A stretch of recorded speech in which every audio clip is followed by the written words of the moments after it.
Bonjour.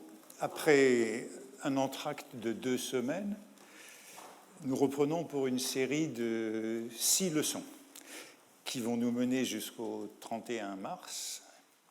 Puis il y aura encore un entracte de 2 semaines, c'est-à-dire des vacances, et une 12e et ultime leçon qui aura lieu le 21 avril, après les vacances de Pâques. Ce ne sera pas tout à fait le chant du cygne, puisqu'il y aura une prolongation, le colloque de chaire, qui est prévu pour le 29 mai. Vous pouvez noter cette date.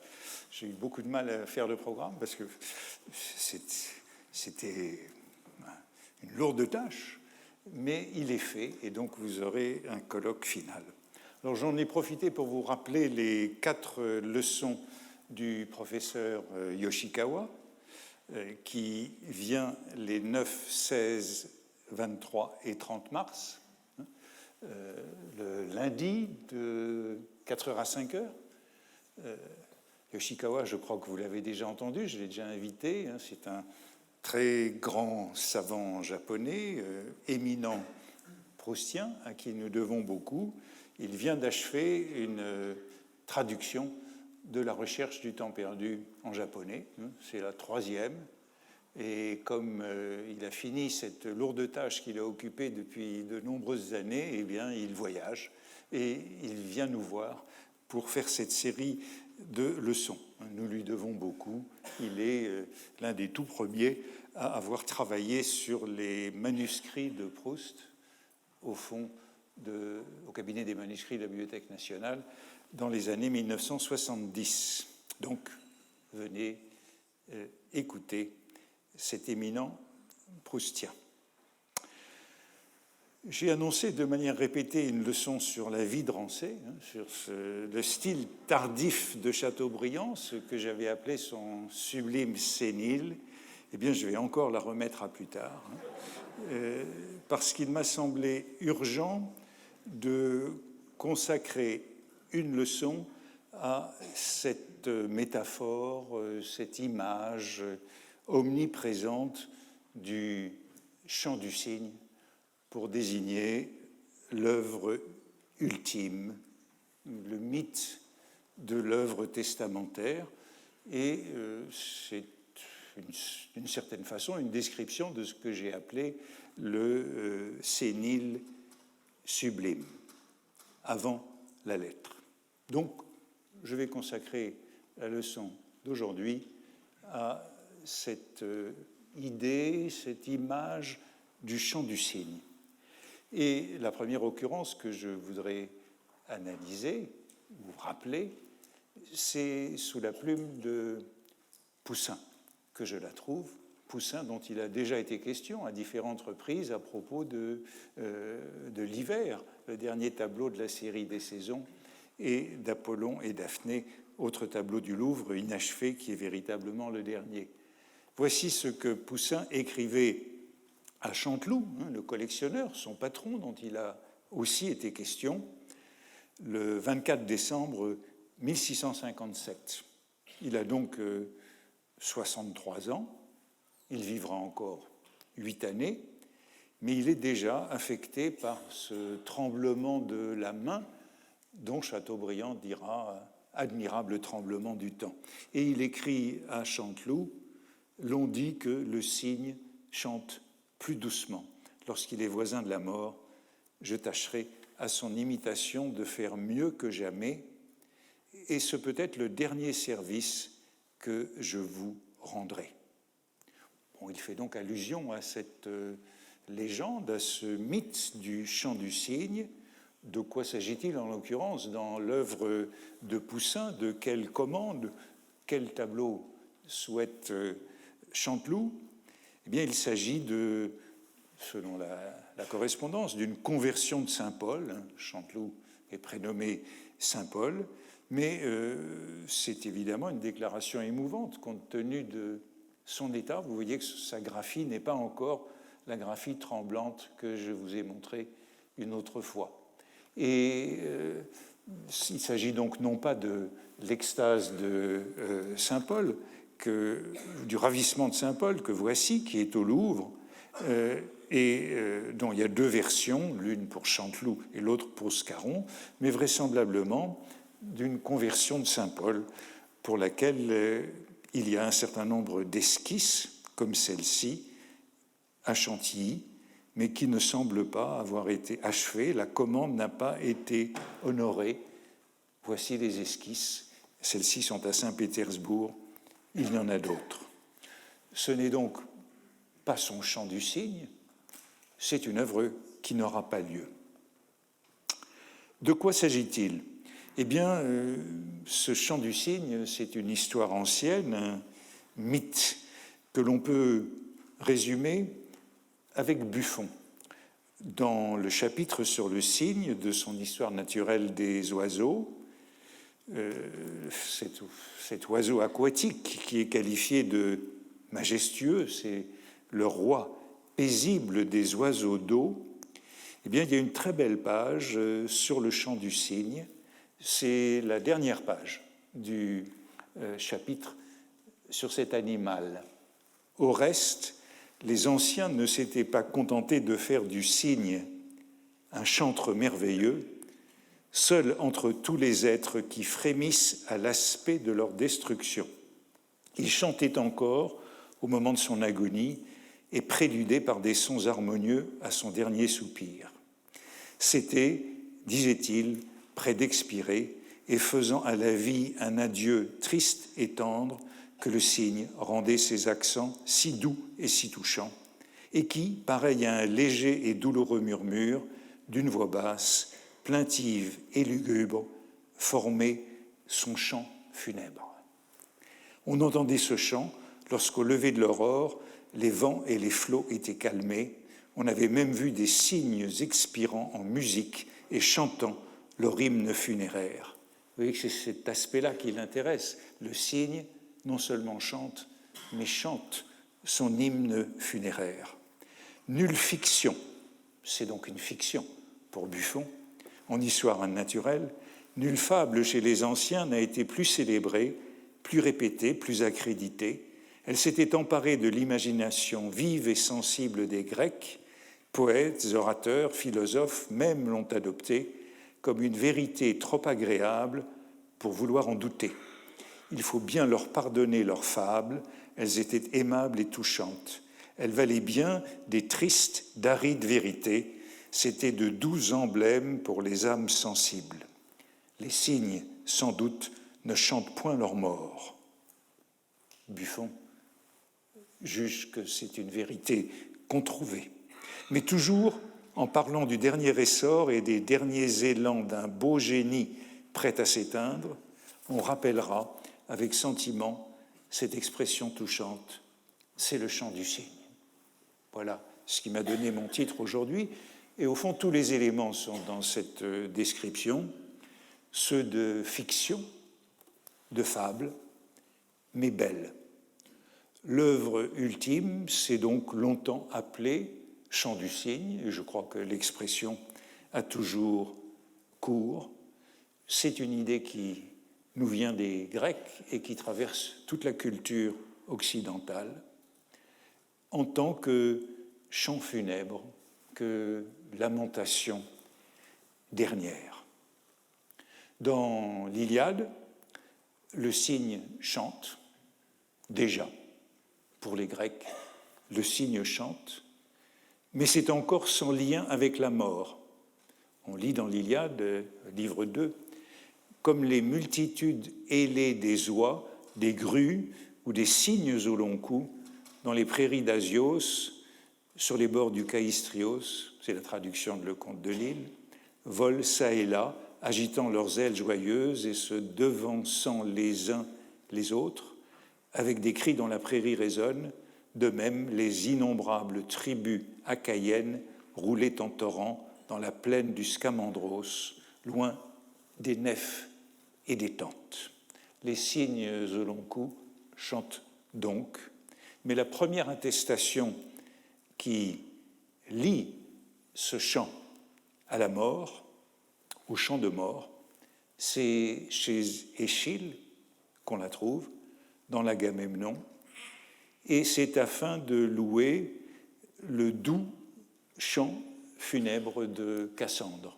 Et je crois que cette liaison entre le chant du cygne et Cassandre est importante, comme on le reverra.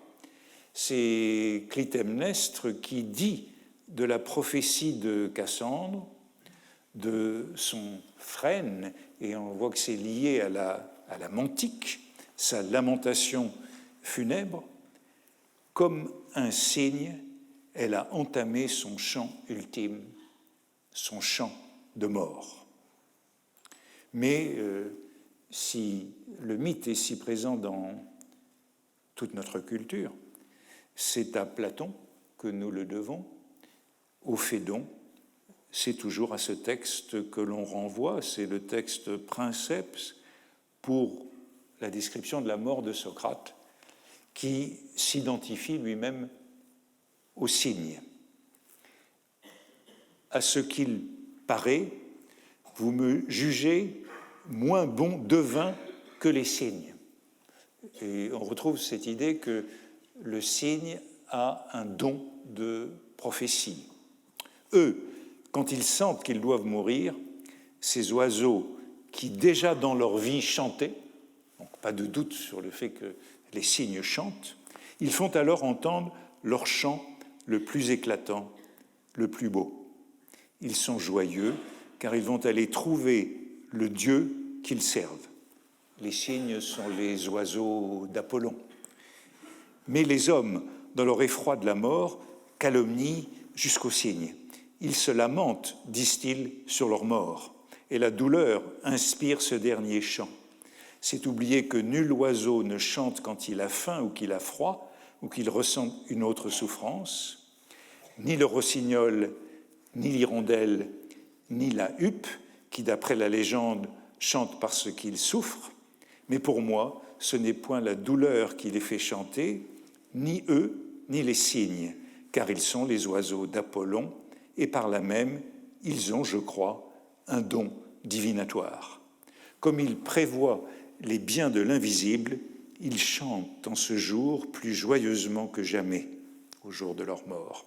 Or, moi, je m'estime attaché au même service que les cygnes et consacré au même Dieu. Je ne crois pas être moins bon devin qu'ils le sont.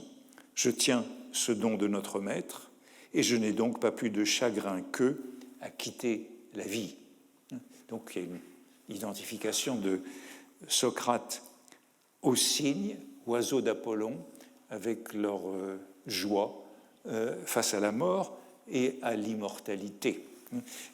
Pour les Grecs, l'âme des cygnes est immortelle, et l'âme des poètes se transporte dans le corps des cygnes. Vous voyez, la prémisse de ce passage, c'est que l'on ne chante pas la douleur, mais la joie, et que les cygnes chantent au moment de rejoindre la mort, c'est-à-dire l'immortalité. Cette liaison du cygne et d'Apollon, bon, il y en a de nombreux exemples, nombreuses illustrations, mais voici un vase du IVe siècle où l'on voit le satyre Marsyas à droite, qui défie Apollon, et une compétition poétique, et Apollon arrive sur le dos d'un cygne en jouant de la lyre, et on a donc une représentation tout à fait emblématique avec les deux muses. Il s'agit donc du chant de mort, du chant le plus beau, du chant de joie devant une mort qui n'est pas redoutée, ainsi que la présente Platon. Le cygne est l'oiseau des poètes et c'est l'oiseau des prophètes. Peu avant la naissance d'Apollon, Zeus lui a remis un char tiré par des cygnes et il lui a ordonné de se rendre à Delphes. Et c'est ainsi que cette association est faite. Il s'envole à bord d'un char pour le pays des hyperboréens. Vous voyez que le cygne est supérieur à l'homme, car il a la faculté de chanter sa propre mort, de prononcer son propre éloge et sa propre lamentation funèbre. Et c'est ainsi que Socrate s'assimile au cygne, acceptant la mort. Alors on trouverait de nombreux exemples de cette association dans la poésie latine. Par exemple, chez Horace, dans les Odes, le poète se métamorphose en cygne. À la mort du poète, il devient cygne, il revit en cygne, et voici, dans la traduction, voici déjà que de rudes peaux couvrent mes jambes, que le haut de mon corps se change en cygne blanc, album, le cygne blanc, et que des plumes poussent sur mes doigts et mes épaules. Plus rapide que le dédaléen Icarus, je vois, cygne harmonieux, les rives gémissantes du Bosphorus et les syrtes guétuléennes et les plaines hyperborées. Alors le cygne harmonieux, c'est le canorus, le cygne, et l'oiseau qui chante avec harmonie. Et la lamentation de mort, c'est un chant d'immortalité chez le cygne. Dans les héroïdes d'Ovide, la lettre de lamentation de Didon à Énée, un Didon qui s'apprête à mourir, écrit à Énée, reçoit, descendant de Dardanus, le chant d'Élissa mourante, le chant Carmen. Ce que tu lis, ce sont les derniers mots de moi que tu liras. Ultima verba. Je ferai sans doute la prochaine leçon sur cette notion d'ultima verba. Tel, penché sur les humides roseaux, le cygne au blanc plumage chante au bord du méandre quand les destins l'appellent. Albus olor, le cygne au blanc plumage, c'est ainsi qu'il est désigné. Le chant de la reine est assimilé au chant de l'oiseau qui annonce sa mort. Vous le voyez, le cygne est l'oiseau mélodieux par excellence, c'est l'oiseau de fin de vie. Voici un texte sur la constellation du cygne qui se termine, un texte anglais du début du XIXe siècle, qui se termine en renvoyant au texte canonique. C'est surtout les citations qui m'intéressent, tout le reste rappelle la légende.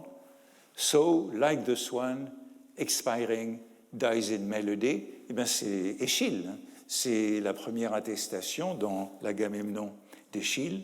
Et puis la seconde attestation est très intéressante, c'est les tristes d'Ovide.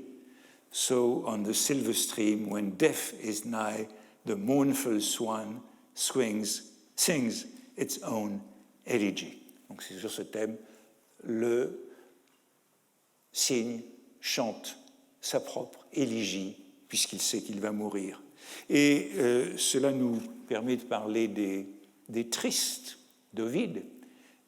J'ai évoqué à une reprise au moins le tableau de Delacroix, Ovide chez les Scythes, si important pour Baudelaire.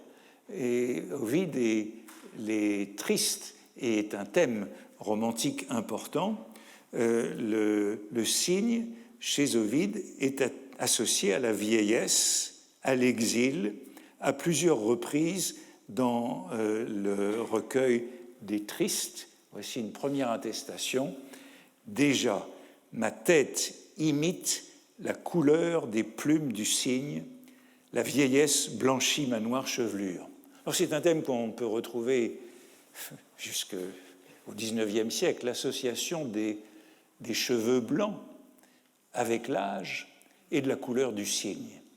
le cygne, les cheveux blancs des vieillards ont la majesté et l'harmonie des plumes de cygne. Ma tête imite la couleur des plumes de cygne. Déjà s'avance l'époque de la caducité, l'âge de la faiblesse. Déjà mes jambes chancellent, j'ai peine à me soutenir. Voici le temps où, libre enfin de tous travaux pénibles et de toutes inquiétudes, je devrais passer doucement le reste de mes jours au milieu des loisirs, toujours si attrayants pour mon esprit, et de mes chères études, chanter ma modeste demeure, mes vieux pénates et le chant de mes pères, aujourd'hui privés de leur maître, vieillir enfin paisiblement entre les bras de mon épouse et de mes petits-enfants et au sein de ma patrie. Mais il est en exil, la tristesse de l'exil au moment du loisir, acquis avec l'âge et les cheveux blancs. Et les tristes sont un immense chant du cygne de Ovide en exil. Et on retrouve ce thème de l'exil associé à plusieurs reprises à ce sublime sénile. Et on a donc cette blancheur des plumes qui associe les cheveux et l'animal. Et dans un autre passage des Tristes, c'est l'incipit du livre 5 des Tristes. Eh bien, le texte commence par cette comparaison au cygne. Ce nouveau livre que je t'adresse des rivages gétiques, ami lecteur, tu le réuniras aux 4 autres qui l'ont précédé. Ici encore se reflètent les destinées du poète, et tu ne trouveras pas une seule page riante. Ma situation est sombre et ma poésie, et le style convient à la nature du sujet. Quand j'étais jeune et heureux, j'écrivis, sous l'influence de la jeunesse et du bonheur, ces vers que je voudrais tant aujourd'hui n'avoir pas écrits, qui explique l'exil d'Ovide, exil qui reste assez mystérieux pour nous. Depuis ma chute, je ne cesse de chanter cette catastrophe inattendue, et je suis à la fois l'auteur et le héros de mes chants. Et cette assimilation est très importante, puisque c'est ça qui caractérise le cygne, d'être à la fois auteur et héros du chant du cygne. Et pareil à l'oiseau du caïstre, le cygne est appelé oiseau du caïstre dans l'Iliade, dans la citation que je faisais tout à l'heure, qui, près d'expirer sur la rive, pleure et chante, dit-on sa mort d'une voix défaillante, moi-même, jeté sur les lointains rivages de la Sarmatie, je fais en sorte d'avance que mes funérailles ne soient pas silencieuses. Vous voyez qu'il est comme l'oiseau du caïstre, Alès caïstrius, et le lien avec l'exil est très souligné dans les vers qui suivent, dans le rapprochement avec Ulysse et Énée, les exilés. Alors bien sûr, il y a une réflexion ici sur les migrations des oiseaux. C'est un thème important pour associer l'oiseau à l'exil et à la mort en exil, loin de la patrie. Et une autre comparaison a lieu au moment de l'épitaphe, lorsque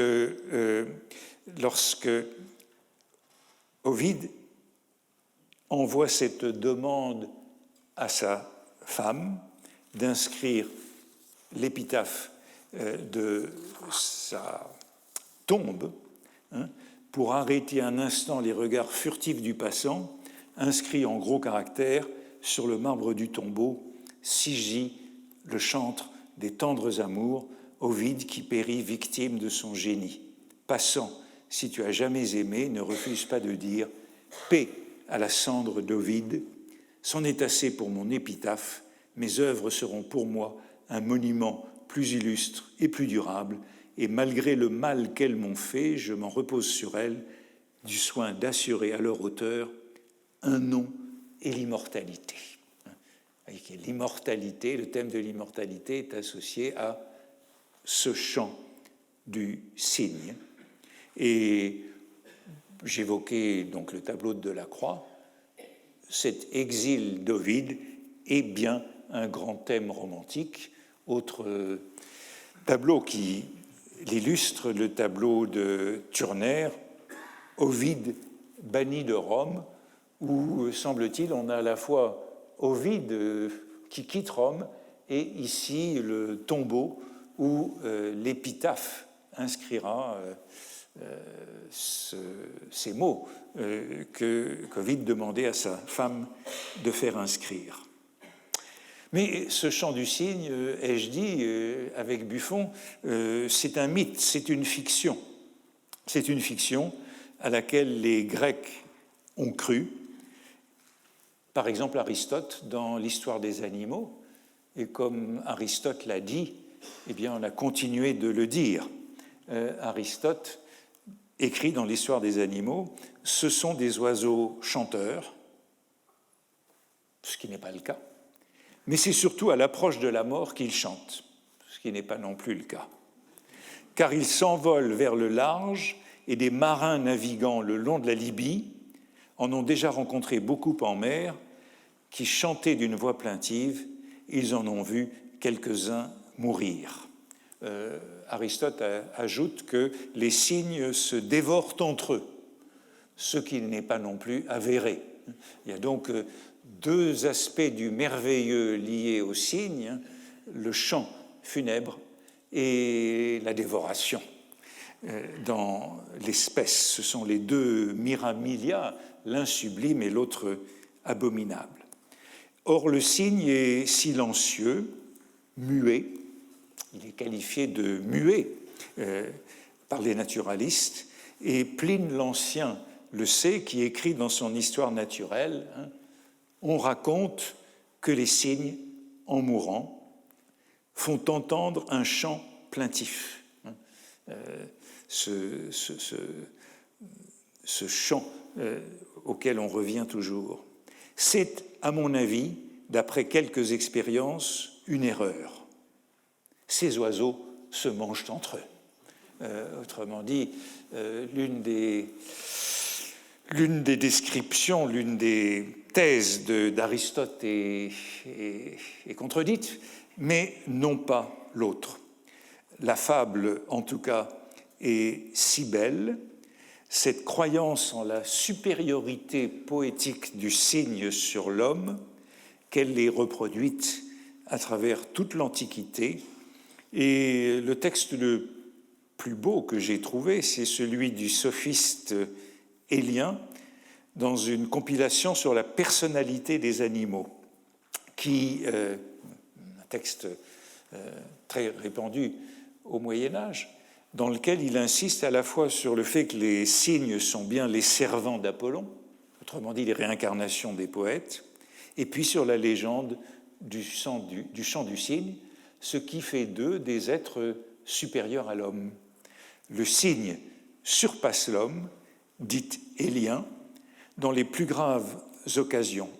Il sait en effet quand sa vie arrive à son terme, et qui plus est, il a reçu de la nature le plus beau des cadeaux, celui de supporter avec sérénité l'approche de la mort, car il est convaincu qu'il n'y a rien dans la mort de douloureux ou de pénible, alors que les hommes, eux, sont effrayés de ce qu'ils ne connaissent pas et pensent qu'il s'agit là du malheur suprême. Et sa sérénité est si complète qu'à l'instant même où sa vie s'achève, le cygne entonne et se met à chanter une sorte d'aria funèbre pour lui-même. Vous voyez que c'est bien ça qui caractérise le chant du cygne. Le chant du cygne, ce n'est pas seulement la dernière œuvre, les ultima verba, c'est cette aria funèbre pour lui-même. Ainsi, le cygne module pour lui-même une aria funèbre, offrant en guise de viatique pour son départ des hymnes aux dieux ou un chant à sa propre gloire. Socrate témoigne en sa faveur en disant que ce n'est pas le chagrin, mais plutôt la sérénité qui le fait chanter, dans la mesure où celui dont l'âme est habitée par une peine ou une douleur n'a jamais l'esprit assez libre pour se livrer au chant et à la mélodie. Donc c'est la thèse de Socrate suivant laquelle on ne chante pas si l'on souffre, mais seulement dans la joie, dans cette joie qui prévoit l'immortalité. Et cette légende du chant du cygne est récupérée dans l'imaginaire médiéval, qui associe donc la blancheur du cygne à la fois à la pureté et à l'âge, à ses cheveux blancs conquis par l'âge. Le cygne est donc le chanteur suprême, le chanteur sublime, si bien que dans les étymologies d'Isidore de Séville, les mots cygnus et canere sont liés par l'étymologie, comme ces étymologies d'Isidore de Séville qui expliquent la nature par les mots. Le cygne, dit Isidore de Séville, le cygne, l'oiseau que les Grecs appellent cygnos, s'appelle olor, donc en latin, car son plumage est complètement blanc. Personne n'a mentionné un cygne noir. On ne connaît pas de cygne noir avant la découverte de l'Australie. Olos en grec signifie tout.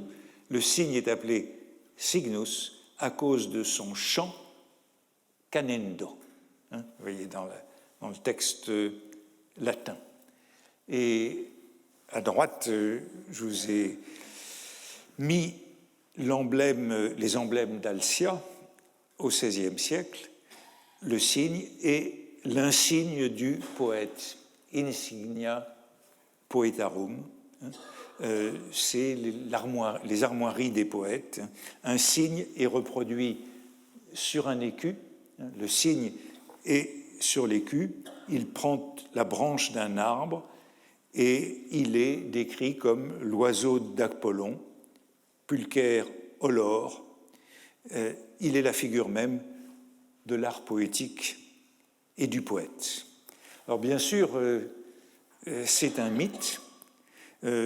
C'est un mythe à la fois que le cygne soit chanteur harmonieux et qu'il chante au moment de sa mort. Selon Buffon, les cygnes ont la voix rauque, ils crient, ils ne chantent pas. Et Buffon dit dans le chapitre sur le cygne, quoique le cygne soit assez silencieux, donc le cygne est un oiseau silencieux, il a néanmoins les organes de la voix conformés comme ceux des oiseaux d'eau les plus loquaces. Selon toute apparence, c'est ce qui donne à leur voix ce retentissement bruyant et rauque. Ces sons de trompette ou de clairon qu'ils font entendre du haut des airs et sur les eaux. Et puis, il poursuit, néanmoins, la voix habituelle du cygne privé, par opposition au cygne sauvage, est plutôt sourde qu'éclatante.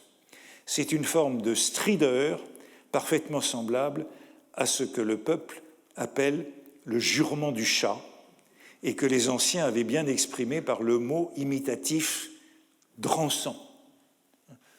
Le cygne dranse. C'est à ce qu'il paraît un accent de menace ou de colère. L'on n'a pas remarqué que l'amour en eut de plus doux, et ce n'est point du tout sur des signes presque muets, comme le sont les nôtres, dans la domesticité que les anciens avaient pu modeler ces signes harmonieux qu'ils ont rendus si célèbres. Mais il paraît que le cygne sauvage a mieux conservé ses prérogatives et qu'avec le sentiment de la pleine liberté, il en a aussi les accents. L'on distingue en effet dans les cris, ou plutôt dans les échos de sa voix, une sorte de chant mesuré, modulé, des sons bruyants de clairon, mais dont les sons aigus et peu diversifiés sont néanmoins très éloignés de la tendre mélodie, de la variété douce et brillante du ramage de nos oiseaux chanteurs. Autrement dit, le chant du cygne est une fable, mais vous avez appris ici, en tout cas j'ai appris, un mot, celui de drancer ou de drancité, le cygne drance. C'est ainsi que l'on caractérise l'onomatopée qui décrit le cri du cygne, par exemple dans le supplément de l'Académie française en 1847, mais il semble que le mot a disparu depuis. Vous voyez la citation en bas de l'écran que Buffon attribue à Ovide, hein, grus, gruit, la grue crie, et les cygnes qui vont par troupes drancent sur les fleuves. Mais la citation ne provient pas en vérité d'Ovide. Vous voyez bien qu'il y a une association entre Ovide et le cygne à cause des citations des tristes que je faisais tout à l'heure. La citation ne vient pas d'Ovide, elle vient d'une compilation tardive de l'Antiquité tardive qui s'appelle le Carmen de Philomèle, le rossignol, Philomèle qui est le rossignol transformé en rossignol dans les Métamorphoses d'Ovide. Et ce Carmen de Philomèle est un catalogue de tous les sons des oiseaux. Donc, la voix du cygne est rauque et non pas harmonieuse. Il n'y a pas de chant du cygne. Le cygne est silencieux. Et c'est peut-être ce qui rend ce mythe du chant du cygne d'autant plus précieux. Je ne sais pas si les Grecs croyaient à leur mythe.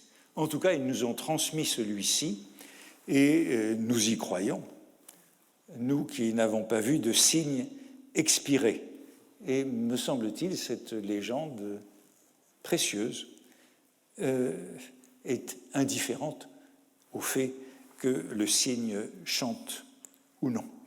Voilà donc une très vieille métaphore qui traverse toute la culture occidentale, qui se retrouve par exemple chez Ronsard dans les derniers vers, dans le dernier sonnet des derniers sonnets de Ronsard, allusion à ce chant. Il faut laisser maisons et vergers et jardins, vaisselles et vaisseaux que l'artisan burine, et chanter son obsèque en la façon du cygne. Vous voyez que l'idée est conservée, que nous avons un peu perdu, que le cygne chante lui-même à son obsèque, qui chante son trépas sur les bords méandrins. C'est fait, j'ai dévidé le cours de mes destins, j'ai vécu, j'ai rendu mon nom à ces insignes, ma plume vole au ciel pour être quelques signes, loin des appâts mondains qui trompent les plus fins. Avec une rime qui, bien entendu, rapproche cygne. Et le cygne, S-I-G-N-E, est un cygne.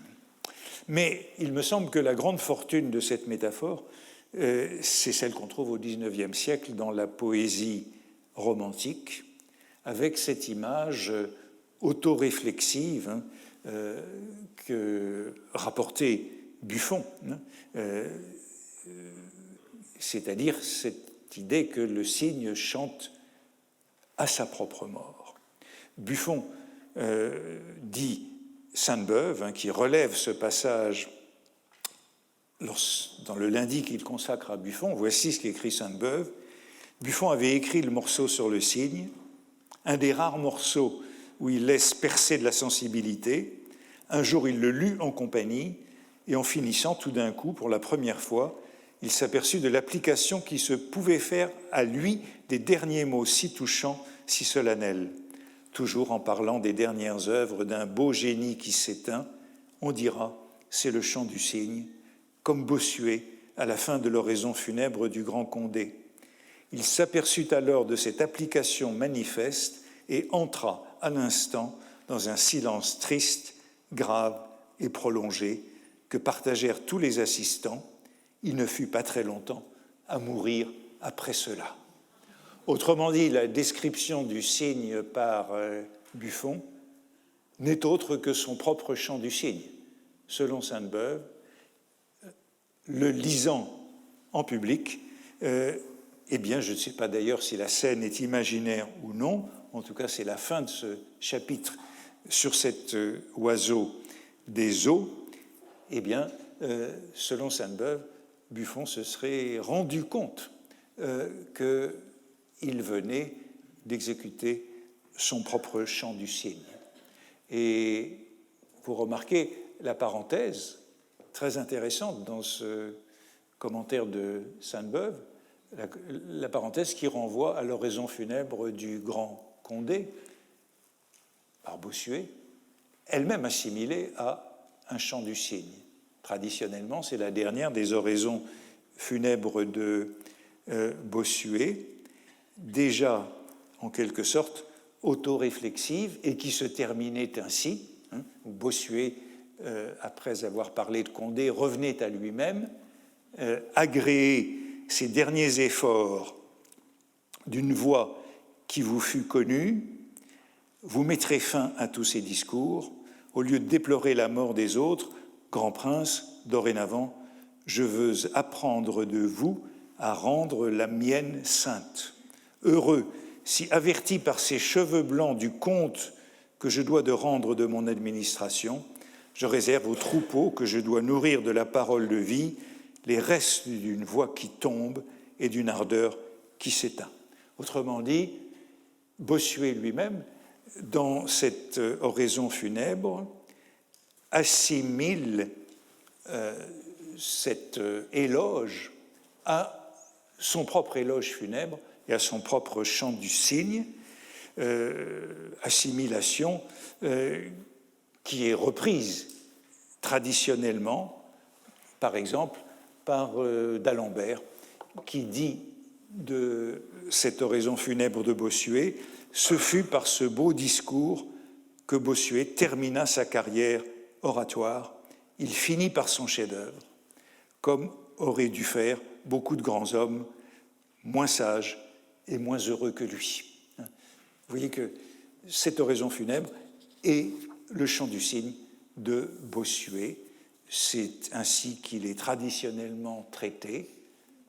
Et entre Bossuet et Sainte-Beuve et Buffon, eh bien, je crois qu'on peut faire intervenir ici Chateaubriand, qui, dans le génie du christianisme, assimile en effet cette oraison funèbre au chant du cygne. Voici Chateaubriand dans le génie du christianisme, lorsqu'après avoir mis Condé au cercueil, il appelle les peuples, les princes, les prélats, les guerriers au catafalque du héros, lorsqu'enfin, s'avançant lui-même avec ses cheveux blancs comme un grand fantôme, il fait entendre les accents du cygne, montre Bossuet un pied dans la tombe, et le siècle de Louis, dont il a l'air de faire les funérailles, prêt à s'abîmer dans l'éternité. À ce dernier effort de l'éloquence humaine, les larmes de l'admiration ont coulé de nos yeux et le livre est tombé de nos mains. C'est la fin du chapitre de Chateaubriand sur Bossuet, orateur, qui revient à ce topos du chant du cygne et fait de cette oraison funèbre de Condé le chant du cygne. Et vous voyez qu'on y retrouve les cheveux blancs de l'âge qui, depuis Ovide, sont associés au cygne, dans une image qui dit à la fois la sérénité face à la mort et la prophétie d'immortalité. Alors on pourrait faire un très long catalogue de cette métaphore du chant du cygne dans la littérature romantique, mais je voudrais me contenter de quelques incursions et de quelques occurrences qui me paraissent très significatives et qui montrent comment il y a une certaine ambiguïté entre l'énergie et la nostalgie. La première occurrence que je voudrais citer, c'est un texte dont j'aurais voulu parler dans ce cours plus abondamment, et je ne sais pas si je le ferai. C'est le récit de la mort de Pauline de Beaumont dans les Mémoires d'Outre-Tombe. Magnifique texte sur le deuil, sur la transformation du deuil en lettre, en récit de deuil que fait Chateaubriand et qu'il envoie à tous ses amis. Et au cours de ce récit de l'agonie de Pauline de Beaumont, à son arrivée à Rome à l'automne de 1803, Chateaubriand lui lit une lettre qu'il vient de recevoir de sa sœur Lucile. C'est quelques jours avant la mort de Pauline de Beaumont, et il écrit « La voix du cygne qui s'apprêtait à mourir fut transmise par moi au cygne mourant. J'étais l'écho de ses ineffables et derniers concerts. » Chateaubriand se présente ainsi comme le truchement entre les deux cygnes. Et dans Écho, on doit sans doute se souvenir de la nymphe Écho et de tout ce qui reste d'elle, la voix et le vent. Et vous voyez que les deux femmes sont assimilées à des cygnes, même si elles ne sont pas des poètes, mais pour la pureté, pour la blancheur. Lucile, sa sœur, qui mourra un an plus tard, qui est une amie de Madame de Beaumont, et dont il dit encore, quelques pages plus haut, « Ma sœur aimait mon amie avec toute la passion du tombeau, car elle sentait qu'elle allait mourir. » Toutes les deux sont au bord du tombeau, et on a le concert de ces deux cygnes dans une lamentation de soi par soi. Je crois que c'est plutôt cela que l'immortalité. Et ce cygne de Chateaubriand,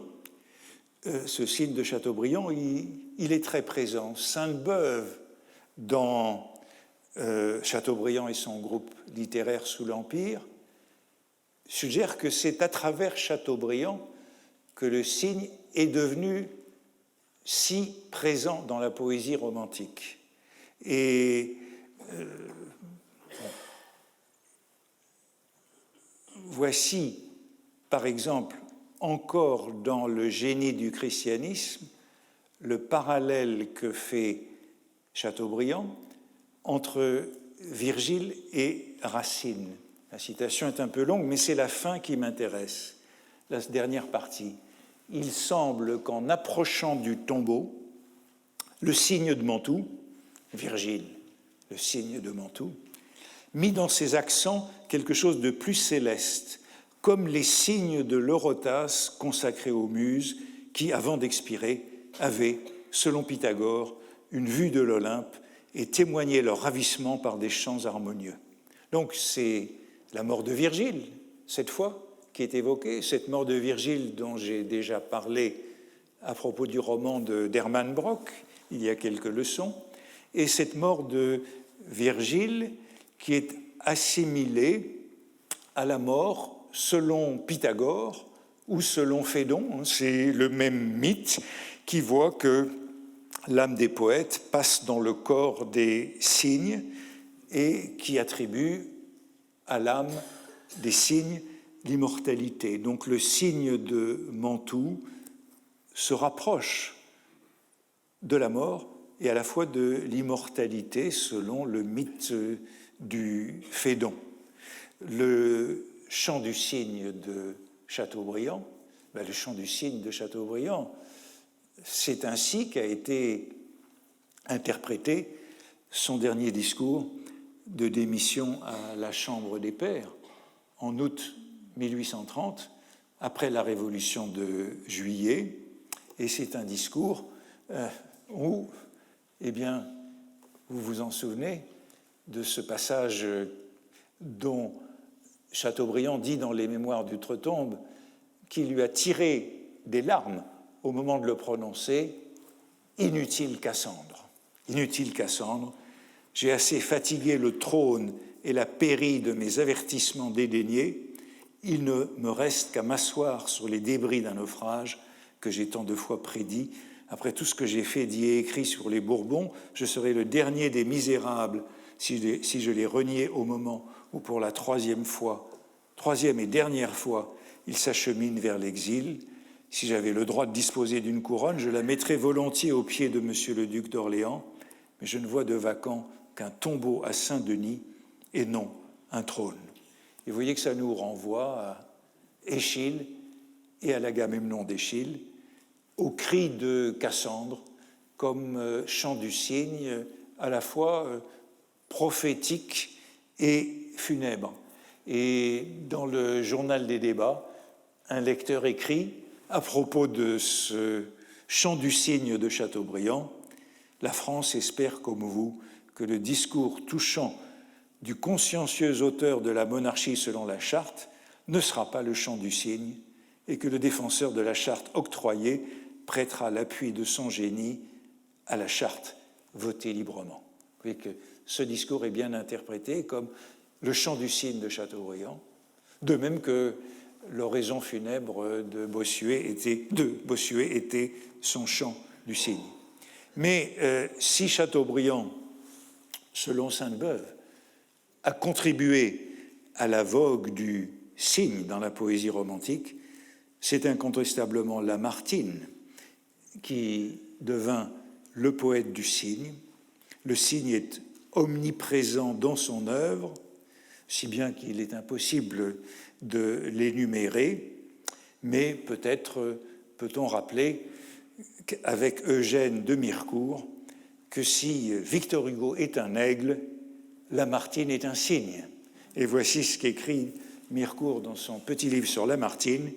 Flûte mélodieuse, Lamartine, charme et parfois endort, clairon aux notes de cuivre. Vous vous souvenez que le cri rauque du cygne, c'était plutôt un clairon, selon Buffon.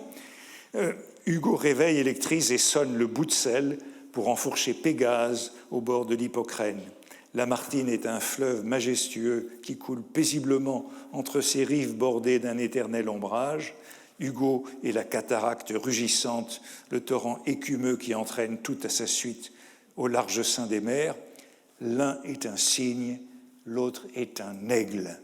Et c'est ce qui vaudra à Lamartine le surnom du cygne de Saint-Point. Dans la presse du XIXe siècle, on parle de l'aigle de Besançon et du cygne de Saint-Point sur le modèle de l'aigle de Meaux et du cygne de Cambrai. Mais vous avez vu que que l'aigle de Meaux pouvait avoir son chant du cygne. Et tout ça donne lieu à de nombreuses parodies jusqu'aux Amours jaunes de Corbière, dans le poème intitulé « Le fils de Lamartine et de Graziella », du cygne de Saint-Point, l'homme a si bien la mine qu'on croirait qu'il va rendre un vers harmonieux. Donc le cygne de Saint-Point, c'est le surnom de Lamartine au cours de ce siècle. Et c'est ce que Sainte-Beuve évoque, disons, cette transmission du cygne de Chateaubriand à Lamartine dans Chateaubriand et son groupe littéraire à propos du topos du poète mourant. C'est le cliché du poète romantique, la métaphore cliché du poète romantique, c'est, selon Sainte-Beuve, le passage de l'aigle ou de l'aiglon, comme oiseau du poète, au cygne. Sainte-Beuve le signale à propos du génie du christianisme et du chapitre du génie du christianisme sur les oiseaux, sur les migrations des oiseaux, comme illustration des bienfaits de la Providence. Et Chateaubriand écrit, dans le génie du christianisme, « Heureux le favori des muses, qui, comme le cygne, a quitté la terre sans y laisser d'autres débris et d'autres souvenirs que quelques plumes de ses ailes. » Le favori des muses, c'est le poète qui ne laissera que ces quelques plumes de ses ailes. Et Sainte-Beuve, à propos de cette phrase de Chateaubriand, dans le génie du christianisme, cite le poète mourant de Lamartine, poème des nouvelles méditations poétiques, en disant « L'image du cygne domine et plane dans cette pièce, elle y est comme perpétuelle, ce qui est en effet le cas. » Et c'est le seul poème de Lamartine que je citerai, puisque c'est un poème qui est d'un bout à l'autre traversé par la figure du cygne. En voici quelques vers. Chantons, puisque la mort, comme au cygne, m'inspire au bord de l'autre monde un cri mélodieux. La lyre, en se brisant, jette un son plus sublime. Donc, c'est tout le poème est sur ce thème de la sublimité au bord de la mort, celle du poète mourant qui donne son titre à la pièce. Le cygne voit le ciel à son heure dernière, donc c'est ce que disaient Pythagore et Platon. Le poète est semblable aux oiseaux de passage qui ne bâtissent point leur nid sur le rivage, qui ne se posent pas sur les rameaux des bois, nonchalamment bercés sur le courant de l'onde. Ils passent en chantant loin des bords, et le monde ne connaît rien d'eux que leur voix. Le cygne qui s'envole aux voûtes éternelles, vous direz, c'est d'ici qu'un cygne aux chastes ailes a pris son essor vers l'avenir. Et tout le poème est traversé par cette figure du cygne, et dans ces vers, on trouve aussi la présence de Philomèle, que j'ai évoqué il y a un moment, Philomèle qui, dans les Métamorphoses d'Ovide et dans la mythologie grecque, est la sœur de Procné, qui, violée par son beau-frère, a eu la langue coupée. Elle est donc silencieuse, mais les dieux la transforment en rossignol. Elle est le rossignol, et c'est pour ça que Philomèle est si présente dans la poésie de Lamartine. Les vers que je cite là précèdent ceci. Mais pourquoi chantais-tu ? Demande à Philomèle. Pourquoi durant les nuits sa douce voix se mêle au doux bruit des ruisseaux sous l'ombrage roulant. Donc Sainte-Beuve insiste donc sur le fait que le cygne est en quelque sorte transmis de Chateaubriand à Lamartine et envahit toute la poésie.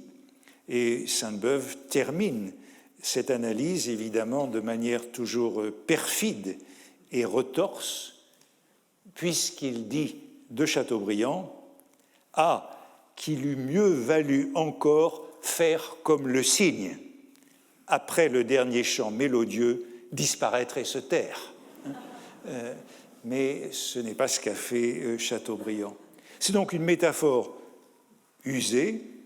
Tout poème est un chant du cygne, jusqu'à Sully Prudhomme et jusqu'à Mallarmé, puisque dans le Vierge, le vivace et le bel aujourd'hui, nous retrouvons ce cygne. Alors je ne sais pas ce que fera Bertrand Marchal dans un moment, mais il nous parlera de Mallarmé, mais ce cygne est bien entendu présent chez Mallarmé avec toute cette histoire. Un cygne d'autrefois se souvient que c'est lui, magnifique, mais qui sans espoir se délivre pour n'avoir pas chanté la région où vivre quand du stérile hiver a resplendi l'ennui. Tout son col secoura cette blanche agonie par l'espace infligé à l'oiseau qui le nie, mais non l'horaire du sol où le plumage est pris, fantôme qu'à ce lieu son pur éclat assigne. Il s'immobilise au songe froid de mépris que vait parmi l'exil inutile le cygne. Alors on retrouve ici, dans ce cygne pris dans la glace, le thème de l'exil et de l'impuissance du poète lié à l'exil qui a traversé toute cette réflexion. Et pour terminer pour aujourd'hui, j'évoquerai l'utilisation parodique de ce chant du cygne, identifié à l'œuvre dernière, l'œuvre sublime, mais l'œuvre qui peut être ridicule, c'est l'ironie de Barbé d'Aurevilly à propos de Bouvard et Pécuchet, comme chant du cygne de Flaubert. Voilà donc le dernier roman de Gustave Flaubert, le dernier chant du cygne qui est devenu un cri d'oie et dont les éditeurs, après décès, vont faire maintenant un cri de canard. Malheureux Flaubert a-t-il travaillé et souffert pour pousser hors de sa tête ces laborieuses 400 pages. Alors vous le voyez, ce chant du cygne traverse toute la littérature, et j'y reviendrai brièvement pour commencer, notamment avec la manière dont Lamartine sera traité après sa mort, ce Lamartine assimilé au cygne et ridiculisé comme tel. Donc, la prochaine fois, il s'agira des ultima verba, autre métaphore de ces derniers mots de la dernière œuvre, et encore un peu du chant du cygne. Merci.